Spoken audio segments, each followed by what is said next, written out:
হ্যাঁ, তো প্রথমবারে তোমরা দেখেছো আমি মায়ের সাথে ঝগড়া করে রেগে হেগে চলে যাচ্ছিলাম মুম্বাই। তারপরে যা হলো Naughty America.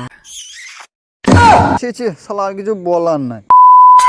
তো তারপরে ভিজা ভিজা বর্ধমানে এসে শুকনো শুকনো দুটো টিকিট কাটতে না কাটতেই চলে এলো আমাদের সেই পার্সোনাল জেটটা। তো তারপরে বেশি দেরি না করে সানি লিওনের মতো দেখতে এই জেটটাই খাপা জুতার মতো চেপে পড়লো। চান তারা দেখতে দেখতে আর সাথে নাকে আঙুল ভরতে ভরতে সরি নাকে আঙুল ভরাটাও ভিডিও করা হয়ে গেছে। তো যাই হোক, তারপরে আমরা ঘুমোতে ঘুমোতে পৌঁছে গেলাম। না মানে মালটা শাশুড়ির সাথে একটু বেশি ঝামেলা করে দিয়েছে, তাই শালা টেনশনে ঘুম চলে আসছে। তো তা সত্ত্বেও আমরা কোনো রকম লড়তে লড়তে পৌঁছে গেলাম সাঁতরাগাছি। হ্যাঁ, আর এখানে এসে দেখি ওয়াও কি সুন্দর নাইস খাপা জুদা ওয়েদার। তো শালা এটা টাউন আর সাউন্ড কিছু বোঝা যাচ্ছে না, শালা খালি পানি আর পানি। তাও কোনো রকম কষ্ট মষ্ট করে কেঁদে কুঁদে আমরা পৌঁছে গেলাম সাঁতরাগাছি স্টেশনে। আর সব থেকে বড় কথা হলো আমাদের ট্রেন আছে 8:10 আর আমরা চলে এসেছি 4টার সময়। তো সাঁতরাগাছি স্টেশনে কিছুক্ষণ ঘোরাঘুরি করতে পয়সা তুলতে তুলতে এখন বেজে গেল শালা ঘড়ি নাই।